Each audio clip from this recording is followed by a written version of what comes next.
नमस्कार। आज की प्रस्तुति है वंदन हो जाता है। हाथ की बहुत सारी स्थितियां दिखाई हैं और इससे आप देखिए कि किस किस तरह के स्वरूप बनते हैं।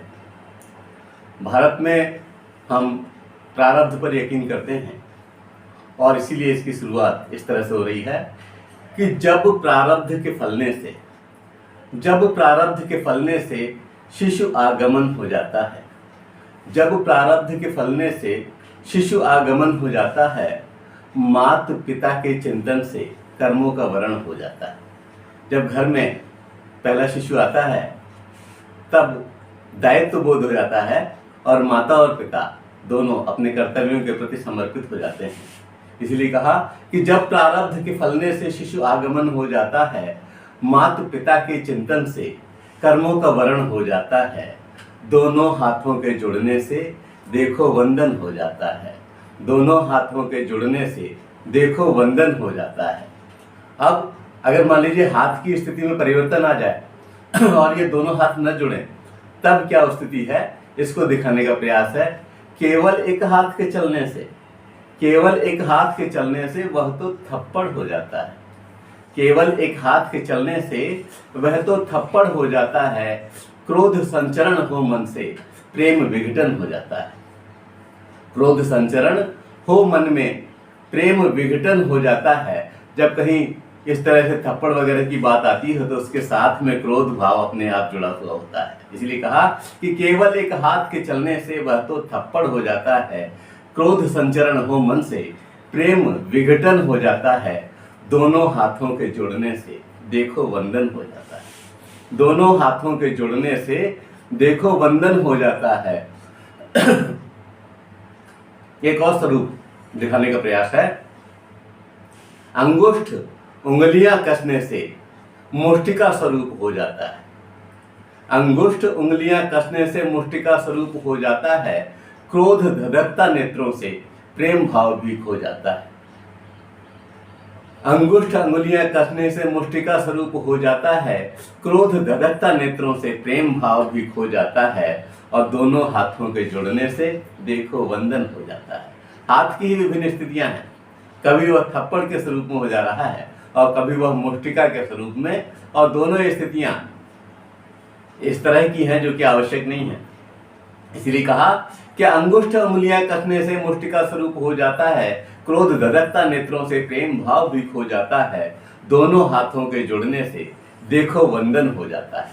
अब स्थितियां, इससे बदली हुई स्थिति, इन हाथों का ही एक और स्वरूप देखिए कि इन हाथों के टकराने से ताली का चलन हो जाता है, इन हाथों के टकराने से ताली का चलन हो जाता है। यह ताली बजती जब लय से भावों का वरण हो जाता है। जब कहीं आप किसी कवि सम्मेलन में होते हैं और वहां पर कविता पाठ हो रहा होता है, आपको रुचिकर लगता है तो अनायास ही आपके हाथ उठ जाते हैं और आप ताली बजाने लगते हैं। तो क्या होता है इससे कि इन हाथों के टकराने से ताली का चलन हो जाता है। यह ताली बजती जब लय से भावों का वरण हो जाता है और दोनों हाथों के जुड़ने से देखो वंदन हो जाता है, दोनों हाथों के जुड़ने से देखो वंदन हो जाता है। क्या क्या स्वरूप है और इसके किस किस तरह के नाम से उच्चारित करते हैं।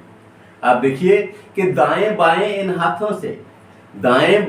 हाथों से कुछ नाम पुकारे जाते हैं, उनकी कर्तव्य निपुणता से कहने का चलन हो जाता है, उनकी कर्तव्य निपुणता से कहने का चलन हो जाता है। आप देखिए कभी कभी कहा जाता है कि वह तो उनका दायां हाथ है, वह तो उनका बायां हाथ है।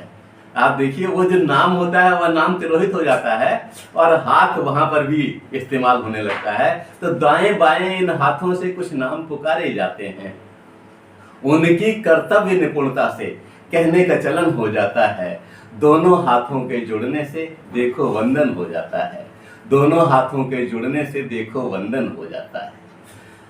यह हस्त छुले जब चरणों से, जब आप किसी का चरण स्पर्श कर रहे होते हैं उस समय क्या स्थिति होती है, उस स्थिति को दिखाने का प्रयास है कि यह हस्त छुले जब चरणों से, यह हस्त छुले जब चरणों से सब कुछ पावन हो जाता है।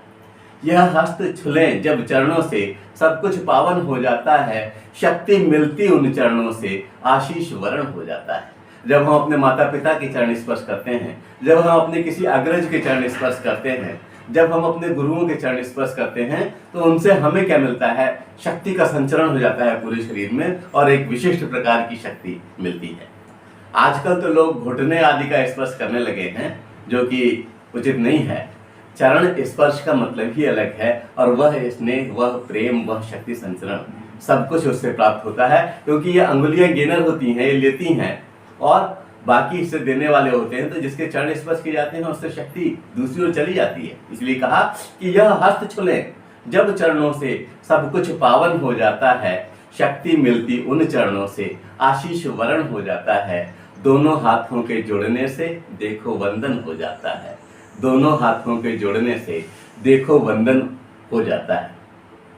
ऐसा ही नहीं है कि केवल आप ही इसके अधिकारी हैं और आप ही इसको पहली बार कर रहे हैं।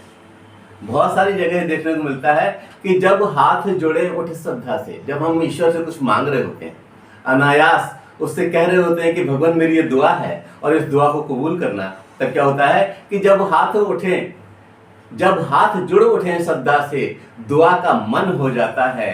पावस विचार उठते मन से, पावस विचार उठते मन से, पावन आचरण हो जाता है। पावस विचार उठते मन से, पावन आचरण हो जाता है। दोनों हाथों के जुड़ने से देखो वंदन हो जाता है। दोनों हाथों के जुड़ने से देखो वंदन हो जाता है। जब हाथ बढ़े कुछ लंबे से, जब हाथ बढ़े कुछ लंबे से, जब ये हाथ जो है अपने साथ पूरी बाहों को भी ले लेते हैं और इस तरह से हम कर रहे होते हैं, उस समय क्या स्थिति होती है कि जब हाथ बढ़े कुछ लंबे से तब आलिंगन हो जाता है। जब हाथ बढ़े कुछ लंबे से तब आलिंगन हो जाता है। जयमाल युक्त इन हाथों से, जयमाल युक्त इन हाथों से वर वधु मिलन हो जाता है।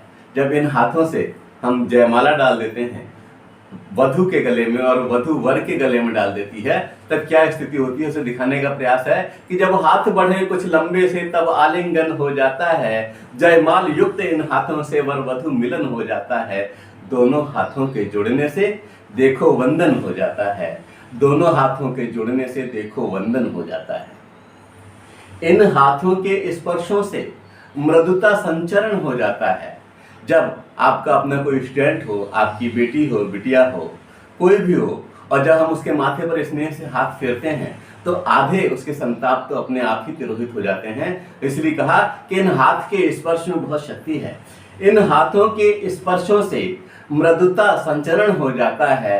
श्रद्धा और नमन के भावों से बस अभिनंदन हो जाता है। श्रद्धा और नमन के भावों से बस अभिनंदन हो जाता है। दोनों हाथों के जुड़ने से देखो वंदन हो जाता है। दोनों हाथों के जुड़ने से देखो वंदन हो जाता है। आप देखिए अभी कोरोना काल में हाथ मिलाने से तो मना कर दिया गया था, लेकिन जो भारतीय परिपाटी है हाथ को जोड़ करके नमन करने की, वह उस समय भी रही और पूरी दुनिया इसकी कायल हुई। इसलिए कहा कि दोनों हाथों के जुड़ने से देखो वंदन हो जाता है। दोनों हाथों के जुड़ने से देखो वंदन हो जाता है। जय हिंद, जय भारत, धन्यवाद।